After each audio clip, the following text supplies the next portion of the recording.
lingkupiku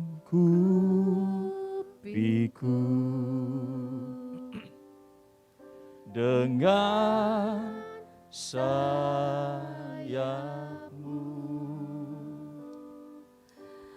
naungiku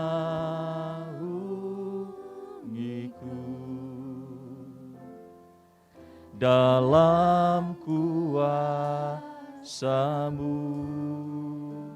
di saat badai bergelora. Ku akan terbang bersamamu, Bapa Kau Raja atas semesta. Ku tenang sebab Kau Allahku.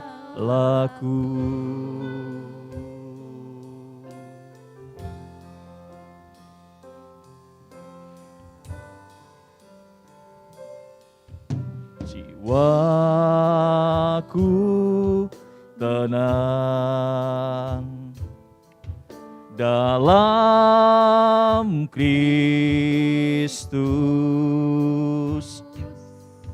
lihat kuasa-Nya dalam keheningan. Di saat badai bergelora, ku akan terbang bersamamu, Bapa Kau Raja atas semesta. Ku tenang sebab Kau Allahku.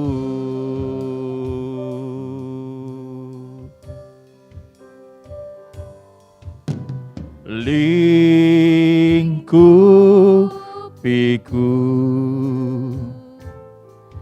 dengan sayap-Mu, naungiku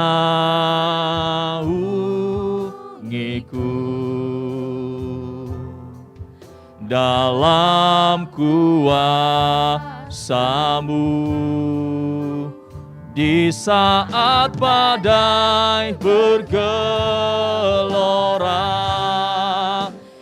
Ku akan terbang bersamamu, Bapa Kau Raja atas semesta.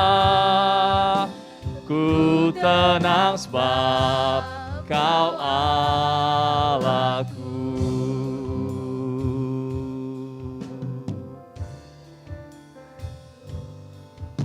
Jiwaku tenang dalam Kristus, lihat kuasa-Nya dalam keheningan, dalam keheningan. Di saat badai bergelora, ku akan terbang bersamamu, Bapa Kau Raja atas semesta. Ku tenang sebab Kau di saat badai, di saat badai bergelora, ku akan terbang bersamamu, Bapa Kau Raja atas semesta. Ku tenang sebab Kau Allahku.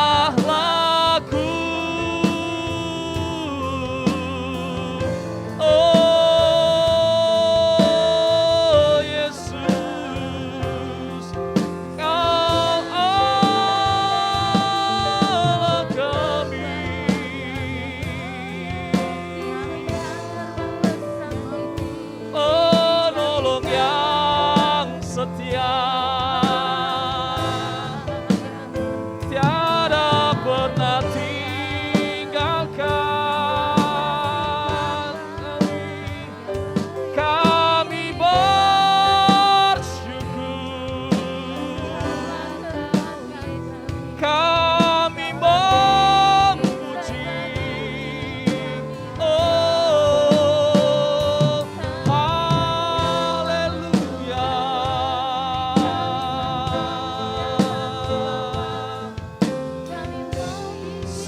Kami bersyukur Tuhan, Kau Allah yang setia.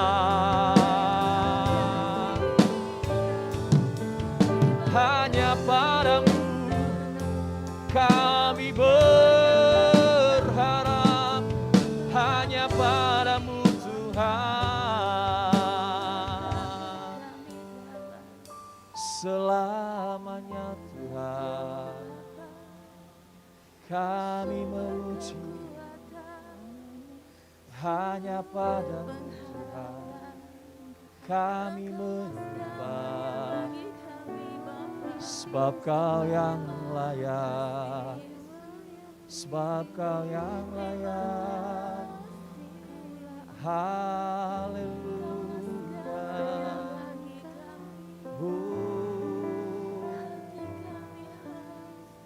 Engkau adalah kota benteng kami, Engkau menara kami yang teguh, Kau tidak pernah meninggalkan kami.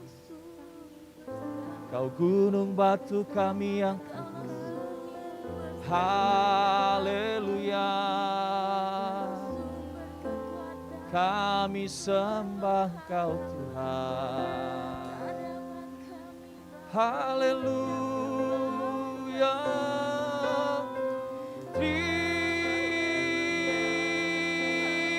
Terima kasih buat kebaikan-Mu.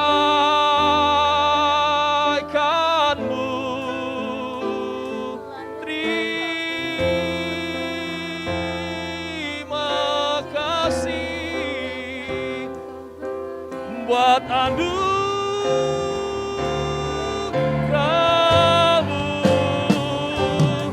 Haleluya.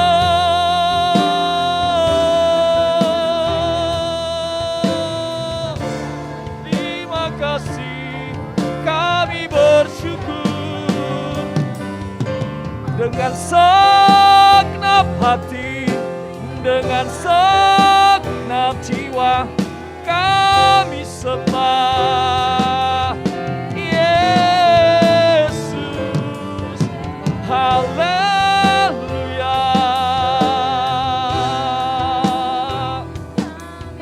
Kami bersyukur, kami menyembah. Haleluya. Haleluya. Haleluya. Kaulah segalanya bagi kami. Sama kata, jiwaku tenang dalam Kristus, dalam Kristus. Lihat kuasanya, lihat kuasanya di dalam keheningan, dalam keheningan. Di saat badai bergelora, ku akan terbang bersamamu. Bapa, Kau Raja atas semesta. Ku tenang sebab Kau di saat badai bergelora. Ku akan terbang bersamamu.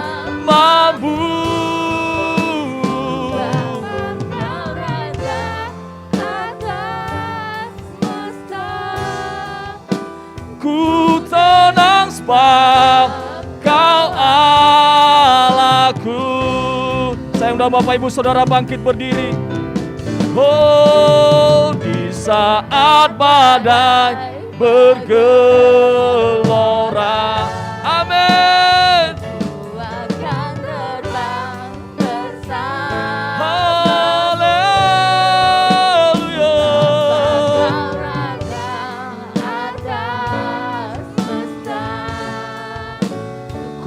tenang sebab. Sekali lagi, dengan segenap hati kami katakan, bergelora.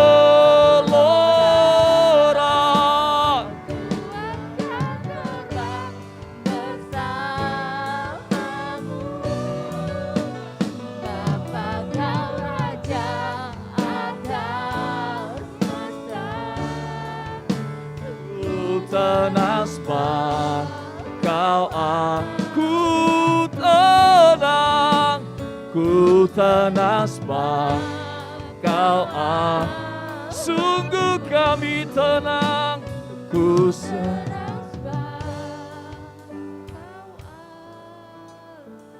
laku. Berikan sorak-sorai yang meriah bagi Tuhan kita. Oh, haleluya, haleluya. Mari sembah Dia Bapak Ibu Saudara.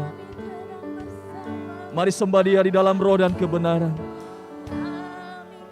Sebab 2 orang, 3 orang berkumpul di dalam nama Tuhan, Dia hadir di tengah-tengah kita. Mari angkat suara, sembah Yesus. Haleluya. Mari sembah Dia, saudara. Mari senangkan hati. Di dalam naungannya ada ketenangan. Berseru pada Yesus. Haleluya. Haleluya. Haleluya.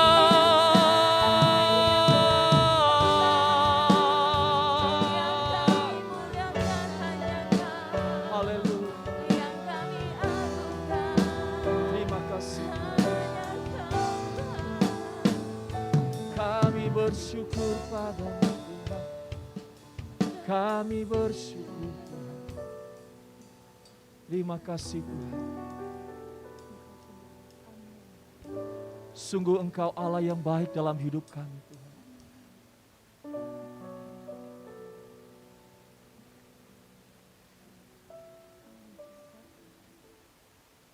Panjang dan lebarnya kasih-Mu, berlimpah kasih-Mu atas hidup kami. Tiada pernah berhenti mengalir kasih-Mu di dalam hidup kami Bapa. Tak satu pun yang dapat kami balas setiap kebaikan. Selain memberi hidup kami yang terbaik bagi Engkau Tuhan.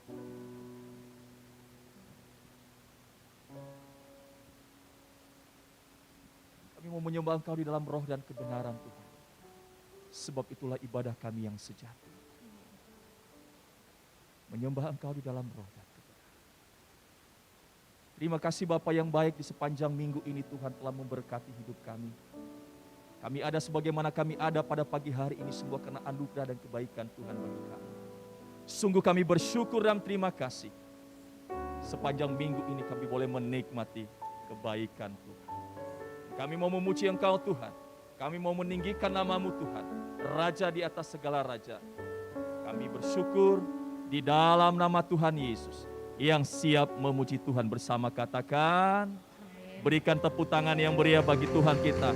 Haleluya. Haleluya.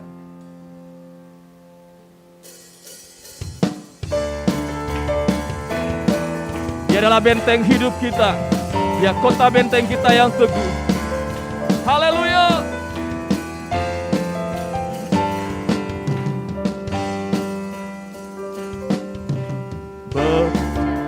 Besar, takkan ku gentar.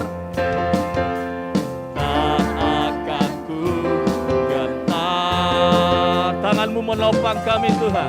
Tangan-Mu menopang. Amin. Jalani kehidupan, Kau mengangkatku di atas gunung batu. Dia memberikan kita kemenangan. Yang percaya bersama katakan, Kau kekuatanku, penopang hidupku, panci keselamatan. Kau buktikan kasih setiamu, benteng hidupku. Tak akan ku takut, sebab ku tahu Kau Yesus, jaminan hidupku. Haleluya.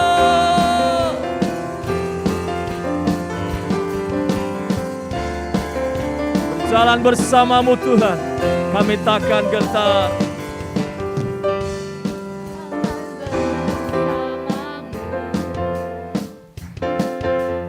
Tak akan ku gentar, tanganmu menopangku. Amin. Jalani kehidupan. Kau mengangkat kami Tuhan, Kau mengangkatku ke atas gunung batu. Kau beriku kemenangan, Kau kekuatanku, penopang hidupku, keselamatan. Kau buktikan kasih setiamu, benteng hidupku. Tak akan ku takut, besertaku. Yesus, jaminan. Bersama-sama katakan, Kau kekuatanku, penopang hidupku, panci keselamatan. Kau buktikan kasih setiamu, benteng hidupku. Tak akan ku takut, aku tahu Kau besertaku. Yesus, benteng hidup, Kau kekuatanku, kekuatanku, penopang Hidupku, amin. Haleluya. Kasih setiamu, benteng hidupku. Tak akan ku takut, sebab ku tahu Kau besertaku. Yesus, jaminan hidupku. Haleluya. Engkaulah jaminan dalam hidup kami Tuhan. Haleluya.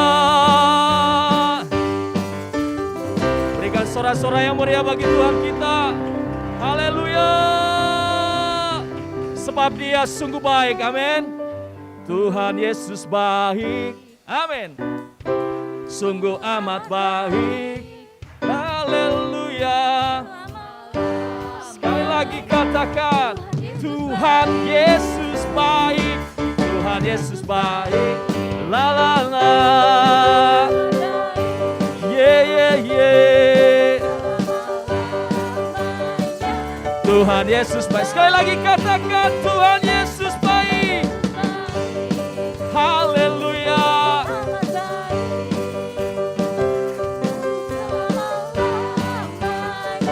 Tuhan Yesus baik. Tuhan Yesus baik. Tuhan Yesus baik.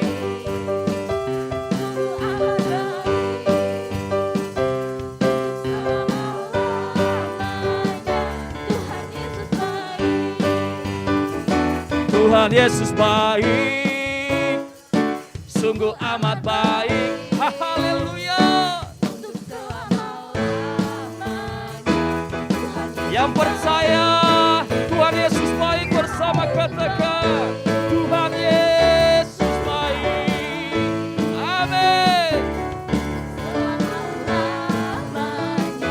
Tuhan Yesus baik. Yang kaum pria saja katakan, Tuhan Yesus baik.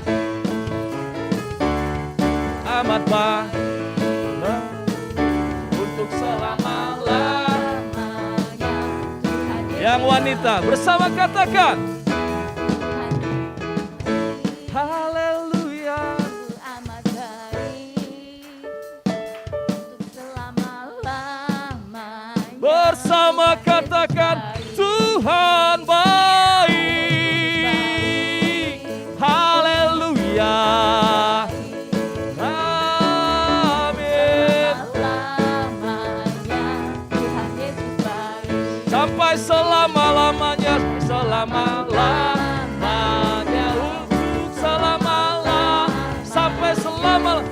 selama-lamanya. Tuhan Yesus baik. Haleluya. Haleluya. Silakan duduk Bapak Ibu Saudara dikasihi Tuhan. Engkau sungguh baik dalam hidup kami Tuhan. Sungguh kami bersyukur dan bersuka cita pagi hari ini boleh menikmati kebaikan hadirat Tuhan.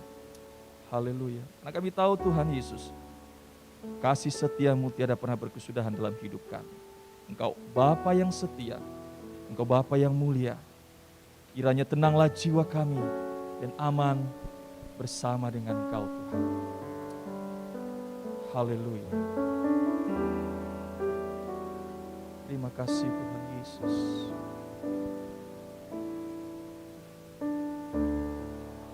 Haleluya.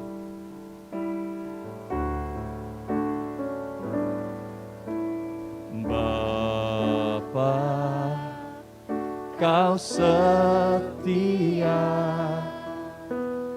Bapa, Kau mulia.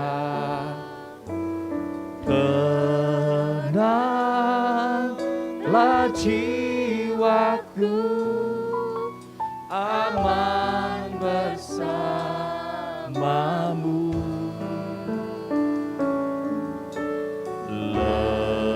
Lebih dari harta, Kaulah segalanya. Tenanglah jiwaku, aman bersiratmu. Kau tunjukkan kasih setia. Kau tunjukkan kasih setiamu. Kau menyediakan yang ku perlu. Kau setia, Kau mulia, dulu, sekarang, dan selamanya. Kau tunjukkan kasih setiamu. Kau menyediakan yang ku perlu. Kau setia, Kau mulia, Bapa, Kau setia. Sungguh Tuhan Yesus, Engkau Bapa yang setia bagi kami. Bapa, Kau setia.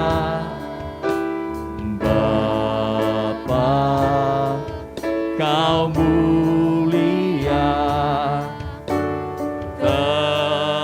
Tenanglah jiwaku, aman bersamamu. Lebih dari harta, lebih dari harta, Kaulah segalanya. Tenanglah jiwaku dalam hadirat-Mu. Kau tunjukkan kasih setiamu. Kau menyediakan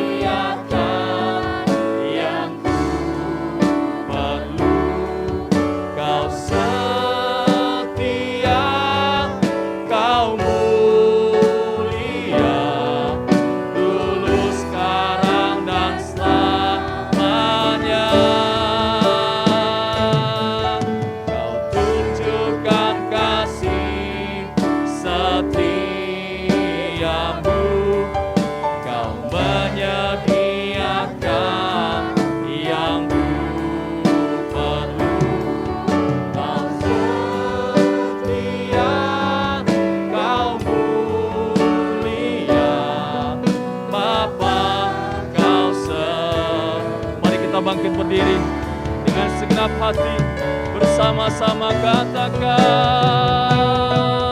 Kau tunjukkan kasih setiamu, Kau menyediakan yang ku perlu, Kau setia, Kau mulia, dulu sekarang dan selamanya. Kau tunjukkan kasih setiamu,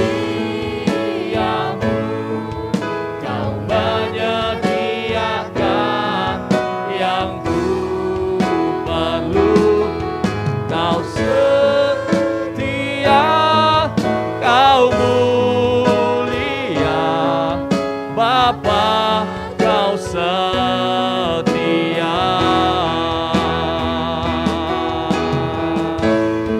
Kau Bapa yang setia. Haleluya, haleluya. Kami berserah pada sebab Kau Bapa yang setia.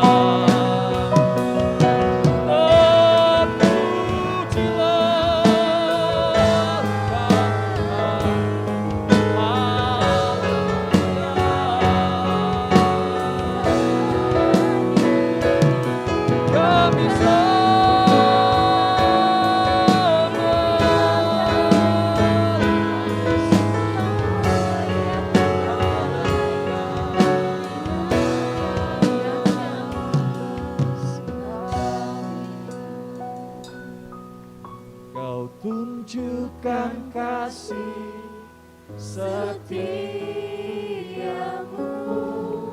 Kau menyediakan yang ku perlu, Kau setia, Kau mulia, dulu sekarang dan selamanya. Kau tunjukkan kasih setiamu,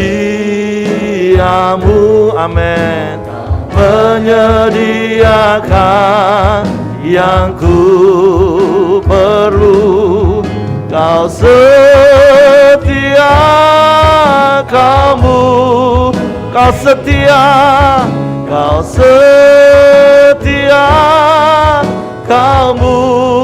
Kau setia, Kau setia, Kau mulia, Bapa, Kau setia.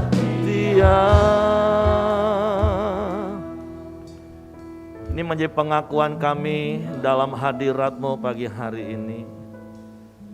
Sungguh Engkau Bapa yang setia, Engkau Bapa yang mulia.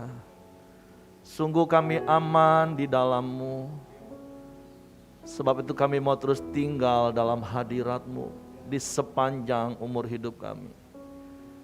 Karena Engkau yang memimpin menuntun langkah demi langkah hidup kami. Engkau yang memelihara kami, yang memenuhi semua kebutuhan keperluan kami menurut kekayaan kemuliaan dalam Kristus Yesus. Bahkan Engkau yang melindungi kami dari setiap mara bahaya dan kecelakaan maut. Engkau naungi, Engkau lingkupi kami dengan kasih dan kuasa-Mu. Betapa bersyukur hati kami mempunyai Bapa yang seperti-Mu. Kami bersyukur kepada-Mu pagi hari ini. Engkau baik, sungguh baik. Engkau sangat baik, Engkau selalu baik bagi kami. Tak habis-habisnya rahmat-Mu dalam hidup kami. Tak berkesudahan kasih setia-Mu bagi kami. Engkau jagai kami seperti biji mata-Mu. Engkau perhatikan kami dengan kasih-Mu. Sungguh Bapa, kami bersyukur, kami bangga punya Allah yang seperti-Mu. Bapa, kami bersyukur pagi hari ini kami boleh berkumpul di dalam nama-Mu yang ajaib. dan Engkau hadir di tengah-tengah kami. Biar setiap pujian, penyembahan kami menyenangkan, menyukakan hati-Mu. Dan sebentar kami mau belajar firman-Mu. Sungguh kami mau hidup terus bertekun dalam firman-Mu, bertekun dalam persekutuan. Itu tinggal di dalam-Mu dan tinggal dalam komunitas yang benar, supaya kami boleh bertahan sampai pada kesudahannya. Roh Kudus tolong kami untuk mengerti firman-Mu, untuk memahami firman-Mu, sehingga kami percaya firman-Mu dan kami melakukan firman-Mu. Kami sambut firman-Mu dalam nama Yesus Tuhan. Yang siap dengar firman mereka katakan, amin. Oke, shalom, selamat pagi Bapak Ibu, baik yang ada di tempat ini maupun yang ada di rumah. Kita bersyukur, berterima kasih pada Tuhan kalau pagi hari ini kita masih ada di dalam pemeliharaan Tuhan. Kita boleh sehat, kita boleh kuat, kita boleh menikmati kebaikan dan kemurahan Tuhan di sepanjang umur hidup kita. Nah, seperti yang hari-hari ini sering saya katakan, kalau kita mau tetap kuat, kita harus tinggal di dalam Tuhan dan di dalam komunitas. Sepanjang minggu berlalu, renungan harian kita itu bicara dari Matius pasal 24, mulai ayat yang ketiga, bagaimana Yesus memberi tahu kepada murid-murid, dan hal itu juga yang harus kita perhatikan dengan seksama, karena renungan yang kemarin hari Sabtu ada kalimat katakan, camkanlah bahwa aku sudah memberitahu lebih dahulu kepadamu. Apa yang Yesus katakan di ayat-ayat sebelumnya, itu yang perlu kita camkan. Nah, di Koram Deo kemarin pagi istri saya katakan kata camkanlah itu kalau bahasa Inggrisnya keep in mind. Jadi itu sesuatu yang memang harus kita simpan dalam ingatan kita untuk jadi reminder bahwa kita harus mengingat terus perkataan Tuhan. Apalagi di dalam ayatnya yang ke-13 katakan, dan orang yang bertahan sampai pada kesudahannya, mereka yang akan diselamatkan. Dan saya berdoa, saya berharap setiap kita yang ada tempat ini, juga Bapak Ibu yang ada di rumah, kita akan menjadi orang-orang yang tetap bertahan, survive sampai akhir, amin. Dan satu hal yang kita percayai bahwa itu sangat mungkin terjadi ketika kita membangun gaya hidup tubuh Kristus dalam hidup kita. Yang berkali-kali juga saya katakan itu seharusnya sudah kita bangun sejak pertama kali kita percaya kepada Yesus. Seperti Kisah Rasul pasal yang kedua, ayat 41 sampai ayat 42. Ketika mereka memberi diri dibaptis, maka kemudian mereka membangun gaya hidup jemaat itu. Yaitu apa? Bertekun dalam firman, bertekun dalam persekutuan. Yaitu tinggal di dalam Tuhan dan firman-Nya di dalam hidup kita. Yang berkali-kali juga saya selalu ingatkan, artinya itu adalah bukan hanya sekedar kita menghafal, menguasai ayat firman, tetapi sungguh ayat firman Tuhan itu yang menguasai hidup kita, mengendalikan hidup kita. Sehingga apa kata firman.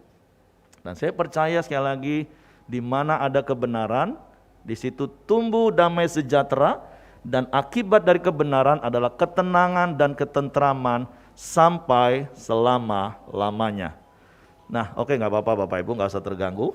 Nah, jadi sekali lagi, dan yang kedua kita sedang belajar bagaimana kita bertekun di dalam persekutuan, hidup di dalam komunitas yang benar. Dan saya sudah sampaikan beberapa bulan ini, hal yang harus ada dalam hidup kita, kalau kita ini bisa kuat di dalam komunitas, bisa sehati, sepikir, saling menasehati, dan sama-sama bertahan sampai akhir, maka kita harus apa?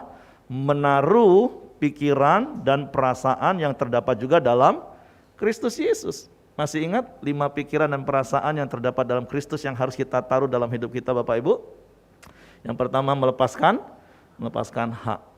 Jangan menuntut hak kita terus. Karena percayalah ketika kita melakukan kewajiban kita, fokus saja semua sama-sama, kata kuncinya sama-sama, maka pada saat yang sama kita akan terima hak kita. Suami, istri, orang tua, anak, anggota komsel, anggota gereja, jangan lagi saling menuntut. Tapi yuk fokus saja lakukan kewajiban kita.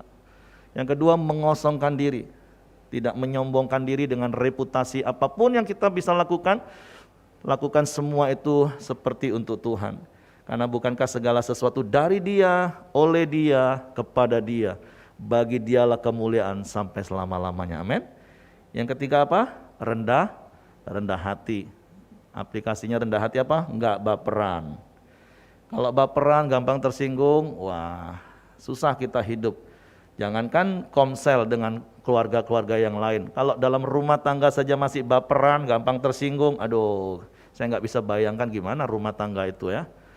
Yang kedua, berani mengakui kekurangan, kelemahan. Semalam di komsel salah satu itu poin yang kami obrolin lagi. Ya nggak usah marah kalau memang kamu masih belum sanggup memenuhi apa yang istrimu pengen. Kan istri cuma boleh sampaikan keinginan. Kalau suami masih belum sanggup memberi, ya ngomong aja dengan rendah hati. Nggak usah marah-marah. Nggak usah, aku nggak suka. Oh, bukan seperti itu. Ya rendah hati, oke, kita berdoa ya, kayaknya belum waktunya deh. Nah kan selesai Bapak Ibu. Berani mengakui kekurangan, kelemahan. Terus yang ketiga, aplikasi dari rendah hati itu apa? Mudah minta maaf, cepat minta maaf. Waktu salah, bahkan waktu dianggap salah. Dan yang berikutnya 4 apa? Taat. Yuk taat kepada firman. Taat kepada kesepakatan yang sudah dibangun di dalam komunitas. Dan yang kelima, rela berkorban. Nah saya percaya sesungguhnya ketika prinsip-prinsip ini, pikiran dan perasaan Kristus itu ada dalam hidup kita, aman rumah tangga Bapak Ibu, aman komsel Bapak Ibu. Karena gesekan pasti ada, konflik pasti terjadi. Berkali-kali saya katakan kalau ditanya Pak Heri dan Ibu masih konflik enggak hari ini? Iya dong. Karena konflik itu apa? Sekali lagi saya harus ulangi. Konflik itu situasi yang muncul karena sebuah perbedaan. Nah saya dan istri saya beda. Pria wanita itu berbeda. Foto karakter kami berbeda. Latar belakang kami berbeda. Kebiasaan kami berbeda. Hobi kami berbeda. Selera makan kami berbeda. Cara berpikir kami berbeda. Nah tapi kalau ditanya berantem kapan Pak? Terakhir Pak. Terakhir 2004 kami berantem. Berantem tuh artinya ketika ada konflik terus kami sama-sama respon gak benar. Minimal ya karena saya dulu kan tipenya stabil cermat. Saya bukan tipe orang yang marahnya meledak-meledak seperti orang dominan dan intim. Bisa diam-diaman 3 hari. Bahkan bisa lebih. Emangnya lu yang butuh, lu yang maju. Nah, tapi hari ini ketika konflik ada, ya kami selesaikan, dikomunikasikan, diobrolin, didiskusikan. Dan lambat laun akhirnya menjadi nikmat. Semakin hari kan harusnya semakin jadi ada banyak hal yang menjadi satu. Karena ingat pernikahan bukan menjadi sama, tapi menjadi satu. Nah ada begitu banyak hal yang akan terjadi dalam hidup kita. Nah hari ini saya mau katakan ketika kita menaruh pikiran dan perasaan Kristus dan kita bisa hidup di dalam persekutuan yang erat, baik suami istri, orang tua anak, bahkan komunitas sel, maka kita akan mengalami yang namanya kuasa persekutuan. Amin. Nah hari ini kita mau belajar tentang yang namanya kuasa persekutuan. Saya berdoa, saya berharap setiap kita ini adalah orang-orang yang benar-benar mengalami kuasa Tuhan. Sehingga bukan cuma sekedar pujian, hidupku menggenapi firman-Mu, tanda mujizat sertai tiap langkahku, Kau bersamaku di dalamku, jadi bukti kebesaran-Mu. Amin. Ketika ada kuasa persekutuan, ada kesepakatan, maka kuasa Tuhan itu dinyatakan dalam hidup kita, dalam rumah tangga kita, dalam komsel kita. Saya percaya ada perbedaan yang Tuhan lakukan. Ketika semua orang ngomong susah sulit, ketika engkau hidup di dalam kuasa persekutuan, engkau akan tetap menjadi orang yang kuat. Engkau tetap akan mengalami kuasa dan mujizat Tuhan. Amin. Dan itu yang kami alami sampai hari ini. Bahkan di tengah-tengah situasi kondisi pandemi sekalipun, ketika orang ngomong susah, sulit semua dalam semua sektor, kami masih tetap menikmati segala hal, bahkan kelimpahan kami nikmati. Pemeliharaan Tuhan yang sempurna Tuhan nyatakan. Tentu melalui Bapak Ibu sekalian dan melalui banyak hal. dan melalui burung gagak istilah kami. Orang yang mungkin gak kenal Tuhan, tapi Tuhan bisa pakai untuk memelihara hidup kami. Nah, ada begitu banyak hal yang Tuhan kerjakan. Karena firman Tuhan katakan ketika 2-3 orang berkumpul dalam namaku, aku hadir. Dan ketika bersepakat, maka apapun yang kau minta akan dikabulkan. Tentu secara kontekstual ayat ini di atasnya adalah tentang menegur orang yang berdosa dalam komunitas. Jadi kalau soal dosa saja, kalau kita ngomong katakan dia nggak berdosa, selesai, diampuni, karena sepakat, kalau komunitas itu sepakat. Apalagi hanya untuk perkara-perkara makan, minum, dan kebutuhan hari-hari Bapak Ibu. Bukankah Paulus kepada jemaat di Roma juga katakan, dia, Bapa kita yang setia, yang mulia tadi, yang kita nyanyikan, dia yang memelihara hidup kita, memenuhi kebutuhan kita. Roma 8 ayat 31-32 katakan, ia yang tidak menyayangkan anaknya yang tunggal, tapi memberikannya bagi kita.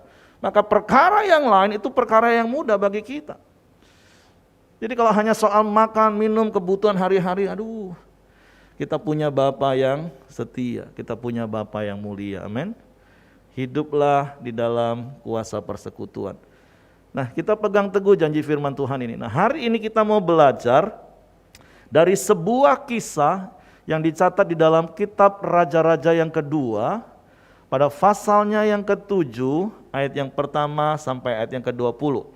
Nah, nanti saya berharap Bapak Ibu akan membaca semua kisah ini, bahkan dimulai dari pasalnya yang ke-6, terus sampai pasal yang ke-7. Kita akan belajar dari kisah ini.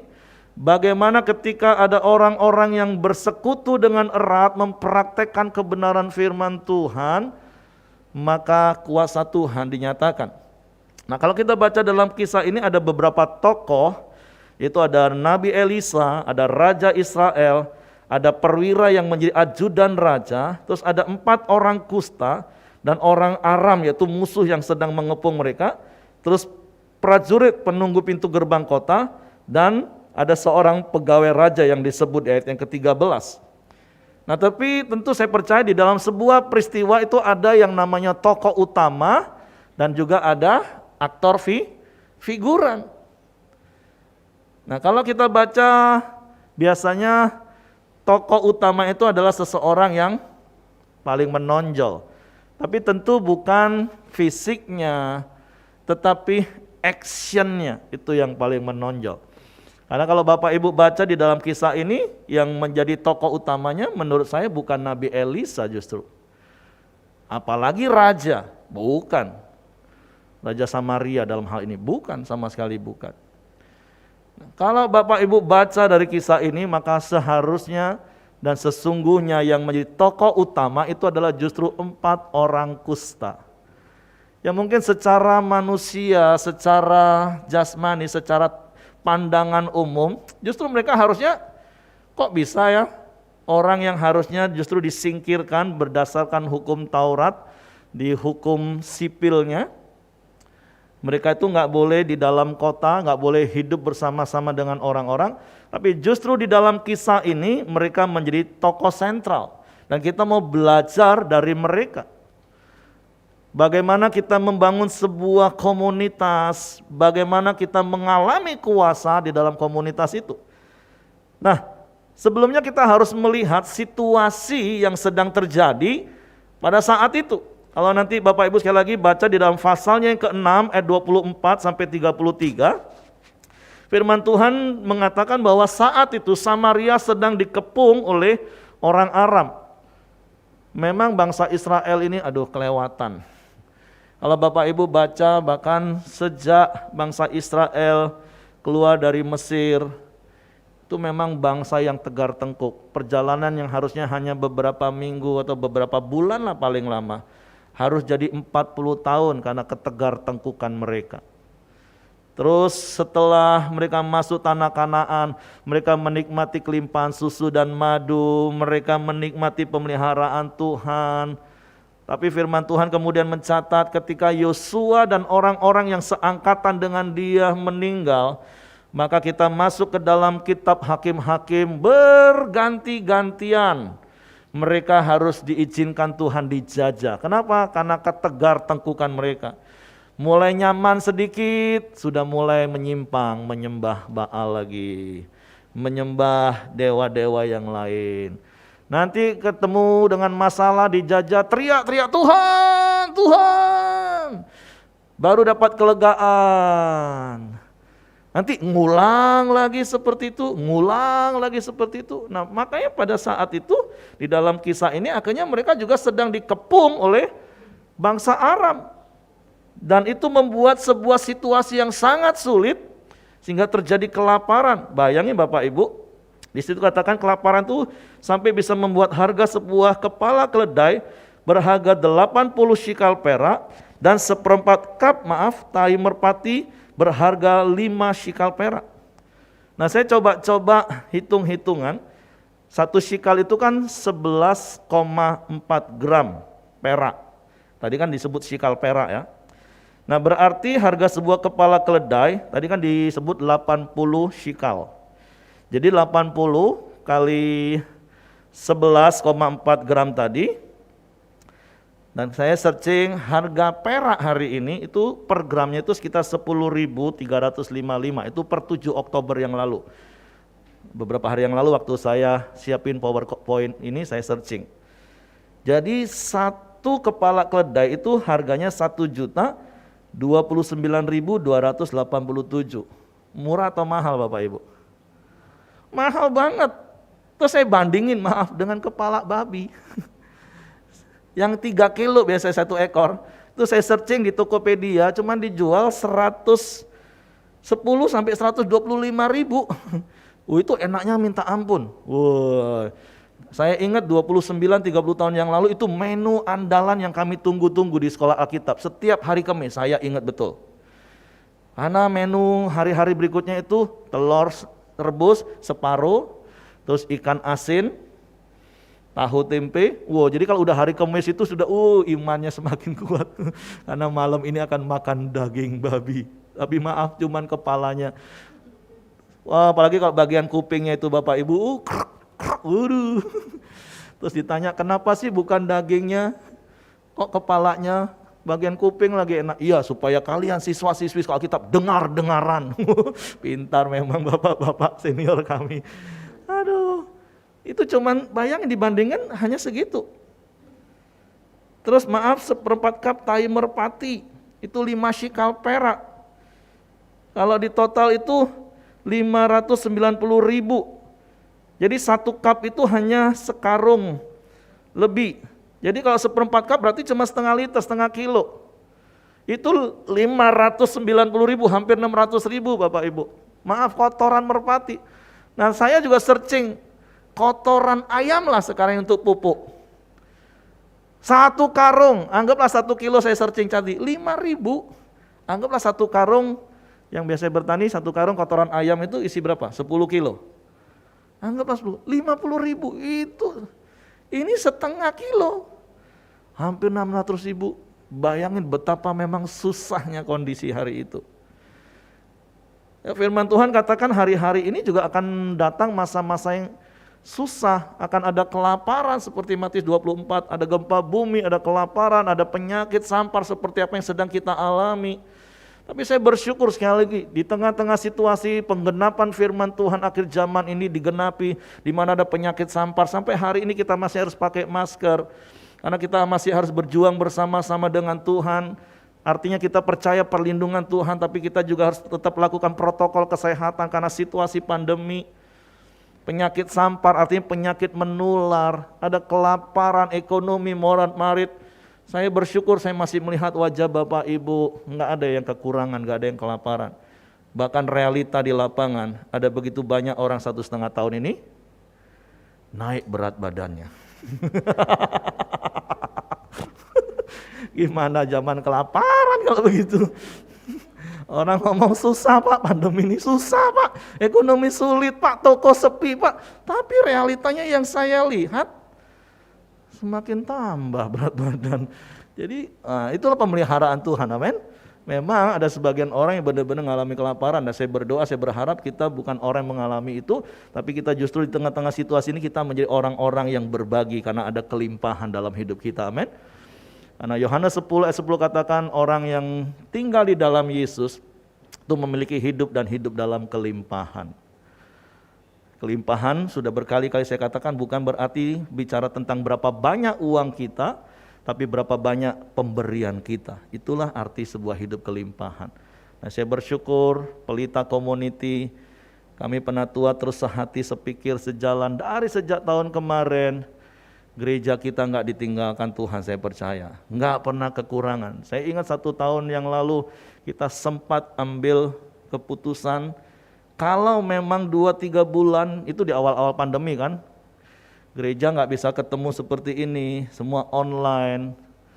Kalau income berkurang, kita sudah ngomong semua penatua yang full time, kita sudah ngomong semua staff, kita akan sesuaikan. Kita akan potong PK. Tapi puji Tuhan, Tuhan gak izinkan sampai hari ini. Selalu saja ada pemeliharaan Tuhan, selalu saja ada berkat Tuhan. Amin. Dan saya percaya sekali lagi itu karena Tuhan melihat setiap kita, jemaat Pelita Community. Orang yang sungguh-sungguh kepada Tuhan, berharap kepada Tuhan, dan menjadi orang-orang yang menjadi saluran berkat. Amin. Nah, sekali lagi kita kembali kepada kisah ini. Bahkan kalau kita lihat di ayat-ayat sebelumnya, bahkan kelaparan itu membuat sebuah kisah yang sangat ironis dan sangat tragis, Bapak Ibu. Karena ada 2 orang ibu-ibu yang sepakat untuk gantian makan anak mereka. Karena nggak ada lagi yang dimakan. Nggak ada lagi yang bisa dimakan. Maaf yang saya katakan tadi, firman Tuhan katakan, kepala keledai aja segitu mahalnya. Kotoran merpati aja segitu mahalnya. Ini satu keadaan yang benar-benar, sangat sulit Bapak Ibu. Nah, tapi hari ini kita mau belajar dari 2 kelompok. Yang pertama itu adalah perwira yang menjadi ajudan raja. Dan yang kedua nanti kita belajar secara khusus dari 4 orang kusta. Nah, perwira yang menjadi ajudan raja, di dalam 2 Raja-Raja pasal 7 ayat yang pertama, firman Tuhan berkata seperti ini. Lalu berkatalah Elisa, dengarlah firman Tuhan, beginilah firman Tuhan. Besok kira-kira waktu ini sesukat tepung yang terbaik akan berharga sesikal, dan 2 sukat jelai akan berharga sesikal di pintu gerbang Samaria. Satu keadaan yang akan terjadi yang sangat bertolak belakang dengan apa yang sedang terjadi. Realita yang di depan mata orang-orang Samaria pada waktu itu tadi. 1 kepala keledai 80 shikal. 1/4 cup kotoran merpati itu 5 shikal. Tapi Nabi Elisa katakan besok, maka apa? Sesukat tepung yang terbaik itu harganya cuma 1 shikal. Dan 2 sukat jelai akan 1 shikal. Satu kondisi yang akan berbalik 180 derajat, benar-benar berubah. Nah, bukankah firman Tuhan itu selalu menawarkan sesuatu yang terbaik bagi kita, amin? Tapi sekali lagi, ketika engkau hanya hidup seorang diri, nggak tinggal dalam komunitas, apalagi nggak di dalam Tuhan. Kita baca ayat yang kedua, tetapi perwira yang menjadi ajudan raja menjawab abdi Allah katanya. Ini jawaban orang sudah frustasi berat ya Bapak Ibu. Bukan cuma frustasi di dalam hidupnya, tapi bahkan frustasi dengan Tuhan. Nah, saya berdoa, saya berharap Bapak Ibu nggak pernah frustasi untuk percaya pada Tuhan, amin. Sampai hari ini kita terus bertekun, berharap kepada Tuhan. Sekalipun Tuhan membuka tingkap-tingkap di langit, masakan hal itu mungkin terjadi? Jawab abdi Allah, sesungguhnya engkau akan melihatnya dengan matamu sendiri, tapi tidak akan makan apa-apa daripadanya. Makanya Yesus juga pernah berkata kepada kepada muridnya yang gak datang pada waktu dia menampakkan diri Thomas. Waktu dia di murid-murid di ruangan dan setelah kebangkitan Yesus menampakkan diri, kan Thomas waktu minggu pertama nggak datang. Nah, minggu keduanya baru datang. Makanya ngomong kanan kiri, makanya setia ya pertemuan ibadah ya, jangan seminggu datang, seminggu nggak datang. Ini contoh saja Bapak Ibu, contoh. Itu gara-gara nggak datang, nggak dapat firman, dia nggak ketemu Yesus. Itu kan cuma contoh Bapak Ibu ya, maaf. Tapi saya percaya Bapak Ibu orang-orang yang akan bertahan dan bertekun sampai akhir, amin. Bukankah 2 minggu yang lalu Pak Kastoni juga katakan khotbah dari Ibrani 10 ayat 25. Jangan membiasakan diri menjauhkan dari pertemuan-pertemuan ibadah. Ibadah sejati itu memang iya hidup kita sehari-hari. Tapi pertemuan ibadah, tinggal dalam komunitas itu sangat penting. Semalam di komsel kami juga ngobrol. Hari-hari ini ada banyak keluarga yang harus ditangani. Ketika ditarik akar permasalahannya, kenapa sampai terjadi problem, berantem, mau pisah, cerai, bahkan ada yang sudah pisah. Ujung-ujung ditarik satu, suami istri udah nggak pernah doa sama-sama lagi. Kedua, komselnya udah off sejak pandemi. Ketiga, nggak hadir pertemuan. Kenapa? Online saja. Ternyata juga kagak online di survei. Udah, jadi 1 tahun hampir 2 tahun ini hal-hal rohani benar-benar nggak ada atmosfernya dalam hidupnya. Ya makanya nggak salah, akhirnya mereka jatuh dalam dosa, berantem. Tapi saya bersyukur Bapak Ibu tetap setia. Komsel-komsel yang sejak pandemi pun masih, walaupun waktu masih online. Terus sekarang sudah bisa onsite, wow, orang-orang seperti itu akan tetap kuat dan bertahan, amin. Nah beda dengan orang kusta Bapak Ibu, beda dengan perwira tadi. Orang kusta, di dalam ayatnya yang ketiga, dan orang kusta ini nggak ada pada waktu Nabi Elisa sampaikan firman Tuhan tadi, nggak ada. Karena orang kusta nggak boleh di dalam kota, orang kusta itu harusnya di luar kota, dikucilkan dan diasingkan.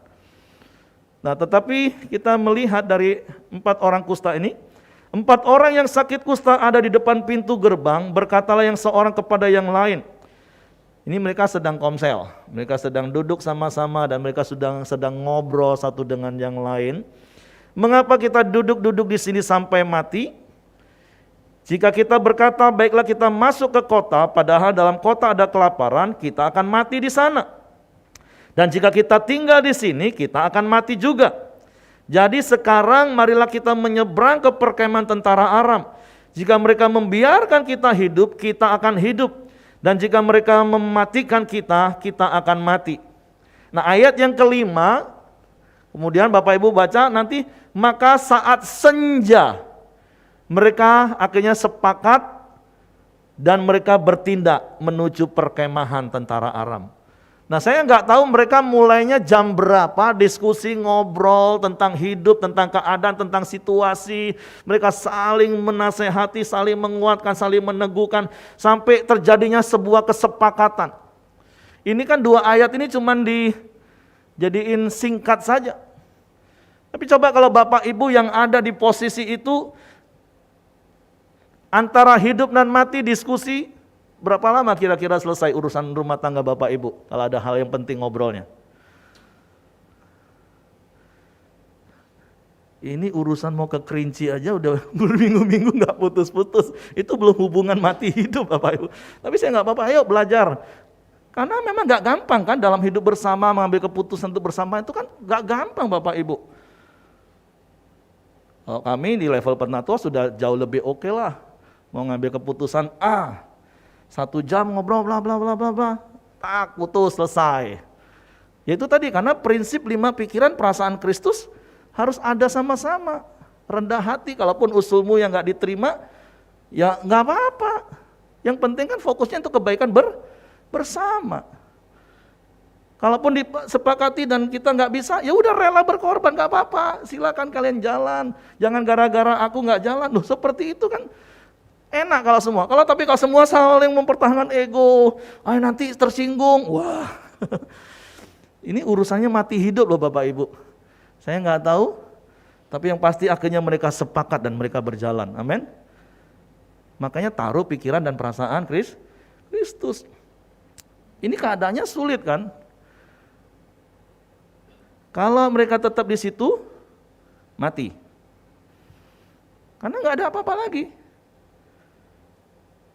Terus kalau mereka mau masuk ke kota, sami mawon kata orang Jawa.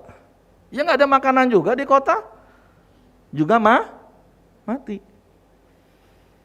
Nah, gimana kalau kita ke perkemahan tentara Aram? Wah, itu mungkin bisa debat. Emang mau setor nyawa?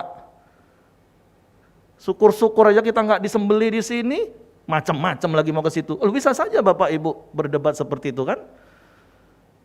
Tapi tenang. Kalau di sini kita mati, masuk kota kita mati. Kalau kita ke perkemahan tentara Aram, bisa saja kita dibunuh. Iya, bisa saja. Tapi masih ada sedikit harapan. Siapa tahu mereka bisa berkemurahan dalam hidup kita. Itu harapannya sudah sangat tipis sekali Bapak Ibu. Bahkan kalau tetap di sini tuh artinya tetap santai saja. Kalau mau dipilah-pilah lagi, kesempatan hidup mereka tuh tinggal 20%. Kalau yang saya gambarkan itu kan tinggal 25% kan. Tetap di sini mati, satu. Masuk kota, mati. Ke perkemahan tentara Aram bisa mati, tapi ada kemungkinan masih bisa hidup. Jadi kesempatannya cuma 25%. Harus berani ambil keputusan. Bayangin kalau kita mau menghadapi operasi. Terus dokter bilang, tapi kemungkinannya cuma 50-50 loh Pak. Bisa sembuh, bahkan mungkin bisa lumpuh, atau bahkan bisa mati. Susah enggak ngambil keputusan anak beranak kalau itu orang tuamu? Susah, enggak gampang. Tapi ketika sama-sama ya sudah sepakat ikhlas, wah ada campur tangan Tuhan, amin. Nah perbedaannya adalah Bapak Ibu, perbedaannya kalau sendiri dan bersama itu sederhana sih sebenarnya. Orang itu kalau sendirian, maka kecenderungan manusia itu adalah fokus kepada masalah yang dihadapi. Itu kalau sendirian. Karena manusia itu pada dasarnya sayang diri, ego. Selalu ngomong masalahku lah yang paling berat. Bahkan ketika dinasihati, tenang, Tuhan pasti bisa tolong, kami dulu juga punya masalahmu mah gak seberat masalah aku. Masalahmu sih kecil, ini masalahku paling berat loh. Udah, kok malah sombong, merasa masalahnya paling berat. Saya bingung dengan orang-orang itu ya. Yang kedua yang sering saya ngomong, stres kok bangga. Tahu nggak stres nih. Seakan-akan kau nggak punya Tuhan, Bapak Ibu ngomong stres sampai tepuk jidat dengan bangganya. Engkau sedang melecehkan Tuhan itu artinya. Ngomong kanan kiri, jangan lagi ya. Jangan lagi ngomong stres. Sombong. Makanya andalkan Tuhan, tinggal dalam komunitas, ketika rasa nggak mampu bisa cerita, saling diskusi, saling menguatkan satu dengan yang lain, amin. Manusia itu kalau lagi sendirian itu tadi fokus pada masalah, bahkan terkadang membuat kita nggak lagi peka mendengar suara Tuhan. Bahkan kalaupun mendengar seperti perwira tadi kan dengar jelas, bahkan dia katakan, sekalipun Tuhan buka tingkap-tingkap langit, nggak bakalan. Nah makanya Bapak Ibu jangan sendirian, harus tinggal dalam komunitas. Beberapa tahun yang lalu ada satu kasus yang sempat heboh terjadinya di Kota Malang. Seorang ibu, akhirnya dia menghabisi nyawa anak-anaknya dan yang terakhir akhirnya dia bunuh diri. Dan ketika surat wasiat permohonan maaf kenapa dia harus lakukan itu, karena dia merasa sendirian. Suami yang harusnya dia andalkan juga nggak ngapa-ngapain, bahkan tinggalin dia dalam keadaan yang sulit, dan akhirnya dia merasa sendirian. Hati-hati dengan merasa sendirian Bapak Ibu. Orang kalau sudah sendirian, terus merenung terus, hari Jumat kemarin ketemu dengan satu orang, sudah 12 tahun Pak Pendeta seperti ini.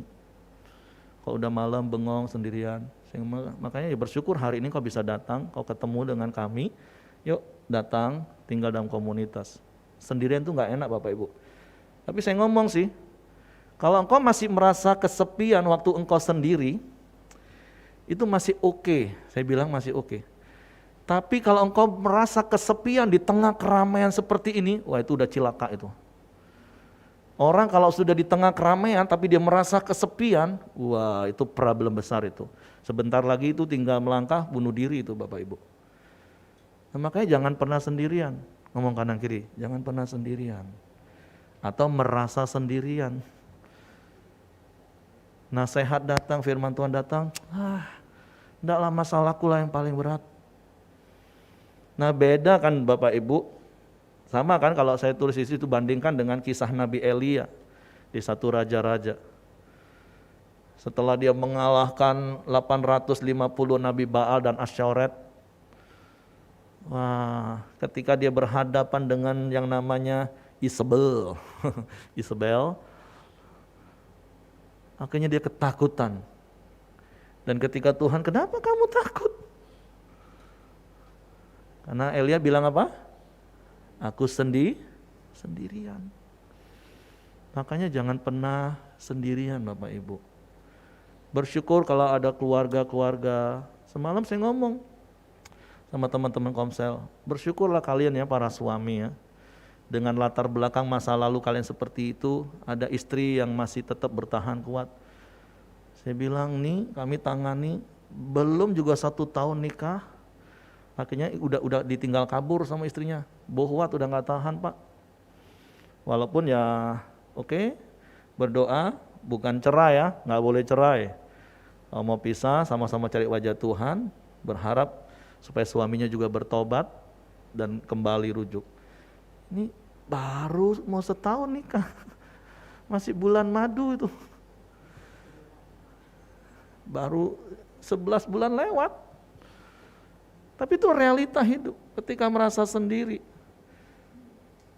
Hati-hati Bapak Ibu, makanya jangan pernah sendiri. Nah beda dengan kalau kita hidup bersama. Seperti 4 orang kusta, masalahnya sama, situasinya sama, kesulitannya sama. Tapi ketika engkau tinggal dalam komunitas, ketika kita tinggal dalam komunitas yang sehat, maka akan ada gaya hidup saling menguatkan, saling menasihati, bahkan menegur, serta hidup berbagi, sehingga menjadi berkat bagi banyak orang. Nah karena waktu saya akan stop di sini khotbah saya, tapi nanti bulan depan saya akan sambung lagi di bagian apa sih yang bisa kita lakukan ketika kita hidup bersama, yaitu tadi apa?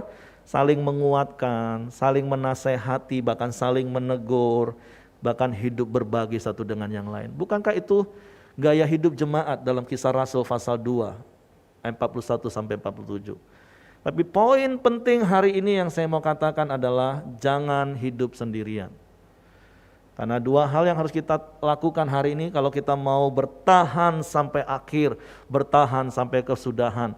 Sehingga kasih kita tidak menjadi tawar seperti Matius pasal 24 ayat 12. 1, tinggallah dalam Tuhan.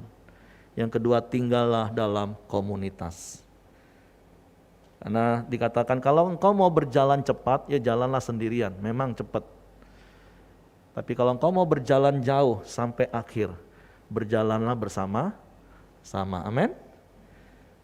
Mari saya undang pemain musik. Kita mau merenungkan firman Tuhan.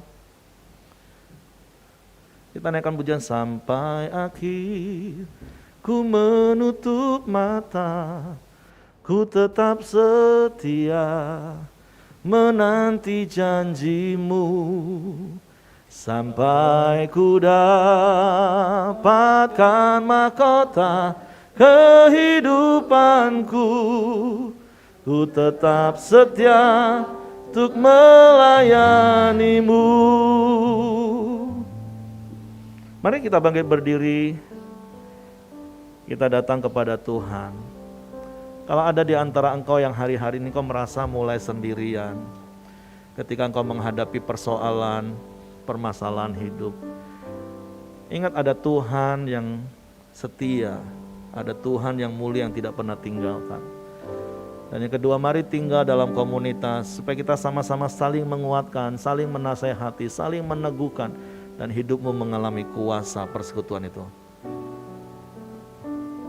Mari naikkan pujian ini menjadi doamu supaya engkau setia sampai akhir.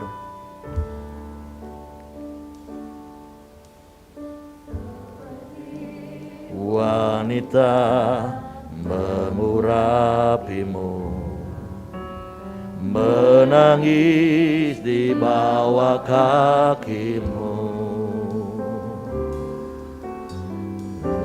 Demikian jiwaku mau mengasihimu. Yesus, Engkau baik bagiku. Sampai akhir ku menutup mata, ku tetap setia memanggil janjimu. Sampai ku dapatkan mahkota kehidupanku, ku tetap setia untuk melayanimu sampai akhir. Sampai akhir ku menutup mata, ku tetap setia, amin, menanti janjimu. Sampai ku dapatkan mahkota kehidupanku, ku tetap setia untuk melayanimu. Ku tetap setia, ku tetap setia untuk melayanimu. Ku tetap setia, ku tetap setia untuk melayanimu.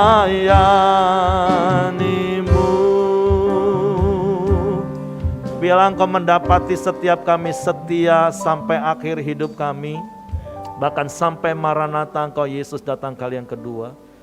Sebab itu kami tahu kami gak mungkin bisa hidup sendirian, tapi biarlah kami hidup di dalam Engkau dan kami tinggal di dalam komunitas yang benar, supaya kami boleh berjalan bersama-sama dengan kekuatan yang datang daripadamu. Kami mempraktekkan gaya hidup tubuh Kristus, sehingga kami kuat dan jadi berkat. Karena firman-Mu yang berkata di hari-hari terakhir, hanya umat yang mengenal Allahnya yang akan tetap kuat dan bertindak. Sebab itu biarlah Engkau mendapati setiap kami kuat sampai akhir hidup kami. Kami bersyukur buat firman-Mu di dalam nama Yesus Tuhan. Haleluya.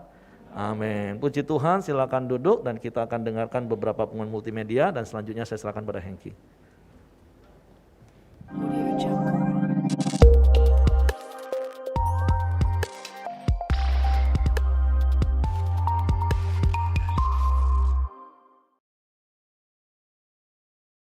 Telah berpulang ke rumah Bapa di sorga, Ibu Yeni, istri dari Bapak Chandra, Mama dari Ibu Merici, dan Ibu Selvinci, pada hari Sabtu, 9 Oktober 2021, dan disemayamkan di Yayasan Anke Puncak. Dihimbau kepada Bapak Ibu Saudara untuk menyimpan nomor WA Pelita Center, yaitu di 0852 1379 2918. Setelah disimpan, dimohon untuk mengirimkan pesan ke nomor yang sama dengan isi pesan sebagai berikut: nama Bapak Ibu Saudara dan ibadah Bapak Ibu Saudara.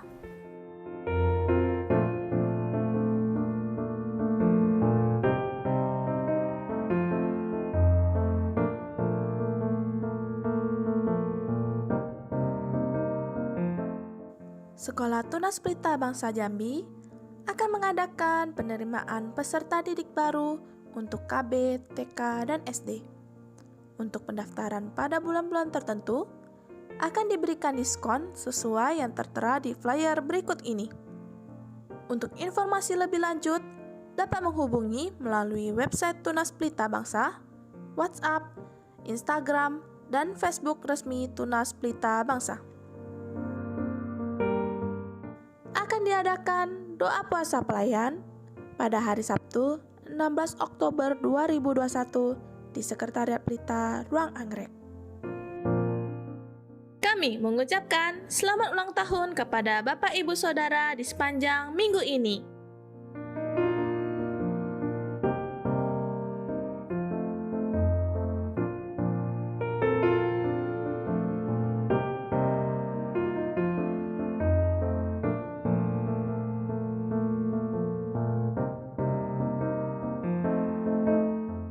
Selamat hari Minggu, Tuhan Yesus memberkati.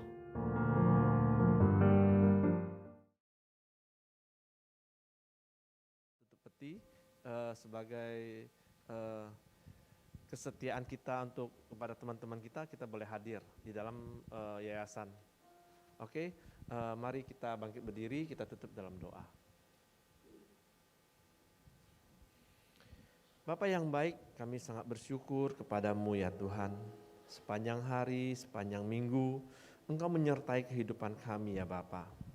Terima kasih ya Tuhan buat kebenaran firman-Mu ya Bapa.